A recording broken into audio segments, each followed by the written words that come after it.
Now, in the tech world, I know there's a lot of conversations about how good can these models get? How good can these systems get? And there's a lot of debate around this idea of scaling laws. For our listeners, it's this idea of more compute, more data, bigger models eventually will lead to bigger systems as well. You said we need to push scaling laws to the maximum. Mm-hmm. There's questions over now, are we hitting any kind of walls in terms of progress of those scaling laws, in terms of the ability for these models to get better?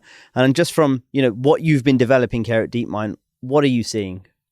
Well, look, I think scaling laws are going very well. So we're definitely seeing increased capabilities by putting in more compute, more data, and making these models generally larger. So that trend's continuing, mainly not as fast as it was a couple of years ago. So there's some talk of diminishing returns, but there's a big difference between sort of no returns and exponential. And I think we're somewhere in the middle where there's very good returns and that's worth doing.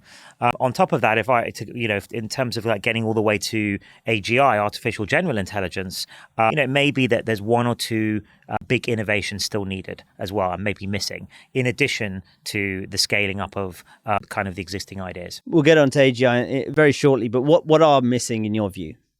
Well, if you look at, we've all, played around with different chatbots, and you can see that, they can do very impressive things in some dimensions, but they're kind of like jagged intelligences, I like calling them, in the sense of like they're very good at certain things, but there are other things that they don't do, they're not capable of at all. And if you pose a question in a certain way, you find that they're flawed and they can't do some relatively simple things. And so for a true general intelligence, you shouldn't see that inconsistency. It should be consistent across the board.